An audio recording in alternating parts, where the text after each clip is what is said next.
ನಮಸ್ಕಾರ. ಈ ರೋಚಕ ಕಥೆಯ ವಿಶ್ಲೇಷಣೆಗೆ ನಿಮ್ಗೆಲ್ಲರಿಗೂ ಸ್ವಾಗತ. ಇವತ್ತು ನಾವು ಒಂದು ಮಾಮೂಲಿ ಕ್ರೈಮ್ ಥ್ರಿಲ್ಲರ್ ಬಗ್ಗೆ ಮಾತಾಡ್ತಾ ಇಲ್ಲ. ಬದಲಾಗಿ ನ್ಯಾಯ, ಸೇಡು ಮತ್ತೆ ನಮ್ಮ ಸಿಸ್ಟಮ್ನ ಲೋಪದೋಷಗಳ ಸುತ್ತ ಹೆಣೆದಿರೋ ಒಂದು ಕತ್ತಲೆಯ ಆಟದ ಬಗ್ಗೆ ಡೀಪಾಗಿ ಚರ್ಚೆ ಮಾಡ್ತಿದ್ದೀವಿ. ಇದರ ಹೆಸರೇ ಅಂಗರಚನಾಶಾಸ್ತ್ರದ ಥ್ರಿಲ್ಲರ್ ಕೇಸ್ 302 ಮತ್ತು ಮಂಗಳೂರಿನ ಭೂತ. ಬನ್ನಿ, ತಡ ಮಾಡೋದು ಬೇಡ, ಈ ಮಿಸ್ಟ್ರಿ ಜಗತ್ತಿನಲ್ಲಿ ನಿಜಕ್ಕೂ ಏನಿದೆ ಅಂತ ನೋಡೋಣ. ಓಕೆ, ಈಗ ನೇರವಾಗಿ ವಿಷಯಕ್ಕೆ ಬರೋಣ. ಒಮ್ಮೆ ಈ ದೃಶ್ಯನ ಕಲ್ಪನೆ ಮಾಡ್ಕೊಳ್ಳಿ. ಸಮಯ ಮಧ್ಯರಾತ್ರಿ 11:15. ಮಂಗಳೂರು ಪೊಲೀಸ್ ಸ್ಟೇಷನ್ನಲ್ಲಿ ಪಿನ್ ಡ್ರಾಪ್ ಸೈಲೆನ್ಸ್ ಇದೆ. ಇನ್ಸ್ಪೆಕ್ಟರ್ ದೀಪಕ್ ತನ್ನ ಡೆಸ್ಕ್ ಮೇಲಿರೋ ಹಾರ್ಡೆ ಫೈಲ್ಗಳೆಲ್ಲ ಎತ್ತಿಡ್ತಾ ಇದ್ದಾನೆ. ಆ ನಿಶ್ಶಬ್ದದ ನಡುವೆ ಇದ್ದಕ್ಕಿದ್ದಂತೆ ಒಂದು ಫೈಲ್ ಕೆಳಗೆ ಬೀಳುತ್ತೆ.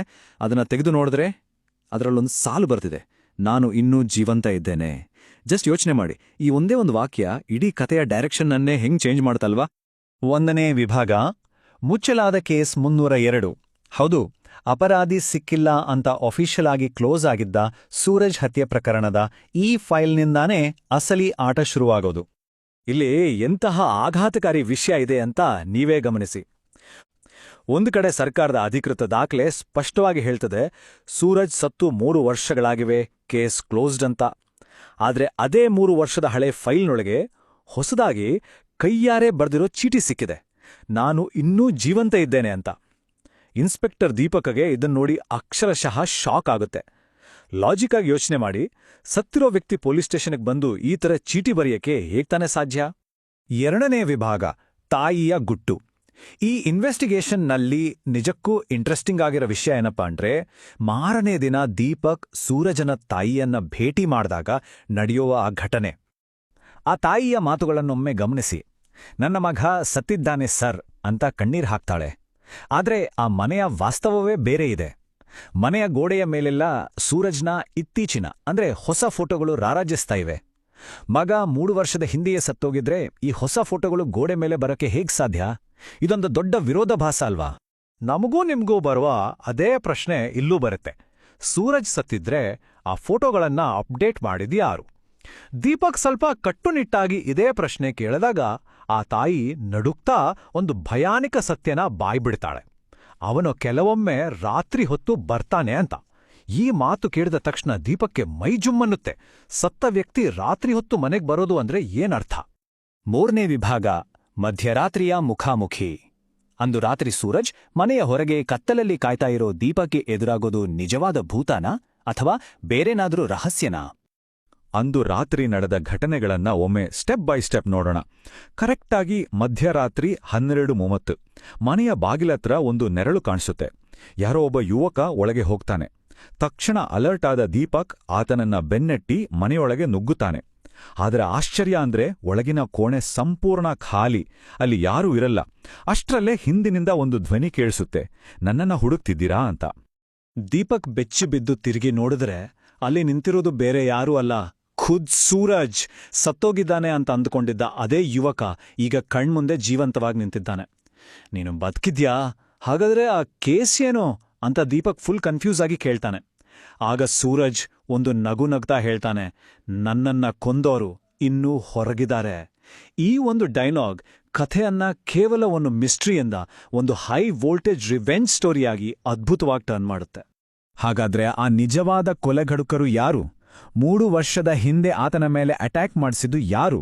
ದೀಪಕ್ ಕುತೂಹಲದಿಂದ ಯಾರು ಅವರು ಅಂತ ಕೇಳಿದಾಗ ಸೂರಜ್ ಸ್ವಂತ ಮುಂದೆ ಬಂದು ದೀಪಕ್ ಕಣ್ಣಲ್ಲಿ ಕಣ್ಣಿಟ್ಟು ಒಂದು ಶಾಕಿಂಗ್ ಉತ್ತರ ಕೊಡ್ತಾನೆ: ನೀವು. ಈ ಒಂದು ಮಾತು ಅಲ್ಲಿನ ಇಡೀ ವಾತಾವರಣನ ಸ್ತಬ್ಧ ಮಾಡುತ್ತೆ. ಕಥೆ ಕೇಳ್ತಿರೋ ನಮಗೂ ಇದೊಂದು ಅನಿರೀಕ್ಷಿತ ಟ್ವಿಸ್ಟ್ ಅಲ್ವಾ? 4ನೇ ವಿಭಾಗ, ಸತ್ತವನ ಉದ್ದೇಶ. ನಮ್ಮ ಪೊಲೀಸ್ ವ್ಯವಸ್ಥೆಯ ಒಂದು ಸಣ್ಣ ನಿರ್ಲಕ್ಷ್ಯ ಒಬ್ಬ ಸಾಮಾನ್ಯ ಯುವಕನನ್ನ ರಿವೆಂಜ್ ತೀರಿಸ್ಕೊಳ್ಳೋ ಮಟ್ಟಕ್ಕೆ ಹೇಗೆ ತಳ್ಳಿತೋ ಅಂತ ನಾವೀಗ ನೋಡೋಣ. 3 ವರ್ಷಗಳ ಹಿಂದೆ ನಡೆದ ಈ ಘಟನೆಗಳನ್ನ ಗಮನಿಸಿ. ಫಸ್ಟ್, ಸೂರಜ್ ತನಗೆ ಜೀವ ಬೆದರಿಕೆ ಇದೆ ಅಂತ ದೀಪಕ್ ಹತ್ರ ಬಂದು ಸಹಾಯ ಕೇಳ್ತಾನೆ. ಆದ್ರೆ ದೀಪಕ್ ಆತನ ಮಾತನ್ನ ಸೀರಿಯಸ್ ಆಗಿ ತಗೊಳ್ಳೋದೇ ಇಲ್ಲ. ಬದಲಾಗಿ ಆತನ್ನು ನೋಡಿ ಗೇಲಿ ಮಾಡ್ತಾನೆ. ಇದೇ ನಮ್ಮ ಸಿಸ್ಟಮ್ ಮಾಡಿದ ದೊಡ್ಡ ತಪ್ಪು. ಅದೇ ರಾತ್ರಿ ದುಷ್ಕರ್ಮಿಗಳು ಸೂರಜ್ ಮೇಲೆ ಮಾರಣಾಂತಿಕ ದಾಳಿ ಮಾಡ್ತಾರೆ. ಆದ್ರೆ ಹೇಗೋ ಪ್ರಾಣ ಉಳಿಸ್ಕೊಂಡ ಸೂರಜ್ ತಾನು ಸತ್ತೋದೆ ಅಂತ ನಾಟಕ ಆಡಿ ಅಜ್ಞಾತವಾಸಕ್ಕೆ ಹೋಗ್ತಾನೆ. ಯಾರು ಅಸಲಿ ಅಪರಾಧಿಗಳು ಅಂತ ಹುಡುಕೋದಕ್ಕೆ ಆತನೇ ಹೆಣೆದ ಅದ್ಭುತ ಮಾಸ್ಟರ್ ಪ್ಲಾನ್ ಇದು.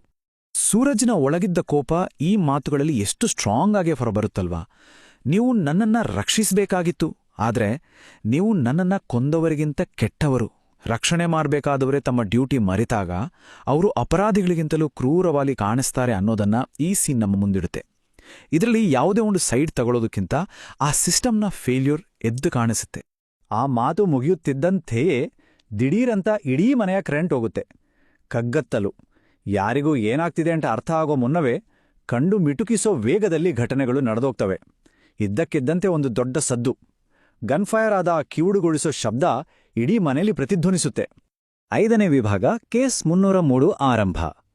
ಲೈಟ್ಸ್ ಮತ್ತೆ ಆನ್ ಆದಾಗ ಅಲ್ಲಿನ ದೃಶ್ಯ ಸಂಪೂರ್ಣವಾಗಿ ಬದಲಾಗಿರುತ್ತೆ. ಇನ್ಸ್ಪೆಕ್ಟರ್ ದೀಪಕ್ ರಕ್ತದ ಮಡುವಿನಲ್ಲಿ ನೆಲದ ಮೇಲೆ ಬಿದ್ದಿದ್ದಾನೆ.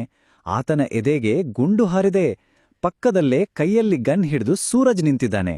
ಯಾವ ಅಧಿಕಾರಿಯ ನಿರ್ಲಕ್ಷ್ಯದಿಂದ ತಾನು ಸಾಯ್ಬೇಕಿತ್ತೋ ಅದೇ ಅಧಿಕಾರಿಗೆ ಆತನೇ ಶಿಕ್ಷೆ ಕೊಟ್ಟಿದ್ದ. ಇದೊಂದು ಕರಾಳವಾದ ಅಂತ್ಯ. ಆದ್ರೆ ಹೊರಗಿನ ಪ್ರಪಂಚಕ್ಕೆ ಏನು ಗೊತ್ತಾಗುತ್ತೆ ಹೇಳಿ?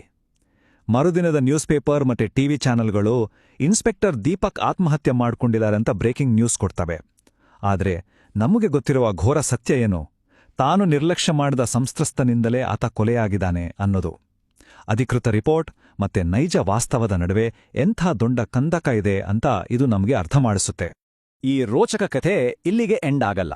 ಮರುದಿನ ಪೊಲೀಸ್ ಸ್ಟೇಷನಲ್ಲಿ ದೀಪಕ್ನ ಡೆಸ್ಕ್ ಮೇಲೆ ಈಗ ಒಂದು ಹೊಸ ಫೈಲ್ ಇರುತ್ತೆ. ಅದರ ಮೇಲೆ ಕೇಸ್ 303 ಅಂತ ಬರ್ದಿದೆ. ಆ ಫೈಲ್ನ ಕೊನೆಯ ಪೇಜ್ನಲ್ಲಿ ಕೆಂಪು ಅಕ್ಷರಗಳಲ್ಲಿ ಒಂದು ಸಾಲಿದೆ, ಇನ್ನೂ ಒಬ್ಬ ಬಾಕಿ. ಇದೊಂದು ಮೈಂಡ್ ಬ್ಲೋಯಿಂಗ್ ಟ್ವಿಸ್ಟ್ ಅಲ್ವಾ? ಸೂರಜ್ನ ಹಿಟ್ ಲಿಸ್ಟ್ನಲ್ಲಿರೋ ಆ ಇನ್ನೊಬ್ಬ ಯಾರು? ವ್ಯವಸ್ಥೆಯ ಮತ್ತೊಬ್ಬ ಭ್ರಷ್ಟ ಅಧಿಕಾರಿನ? ಅಥವಾ ಅಂದು ಆತನ ಮೇಲೆ ಅಟ್ಯಾಕ್ ಮಾಡಿದ ಆ ರಿಯಲ್ ವಿಲನ? ಈ ಪ್ರಶ್ನೆಗೆ ಉತ್ತರ ನಿಮ್ಮ ಊಹೆಗೆ ಬಿಡ್ತಾ ಇವತ್ತಿನ ಈ ವಿಶ್ಲೇಷಣೆಯನ್ನ ನಾವಿಲ್ಲಿಗೆ ಮುಗಿಸ್ತಾ ಇದೀವಿ. ಈ ಕಥೆಯ ನಿಗೂಢತೆ ಹೀಗೇ ನಿಮ್ಮನ್ನ ಕಾಡ್ಲಿ. ಮತ್ತೆ ಸಿಗೋಣ. ನಮಸ್ಕಾರ.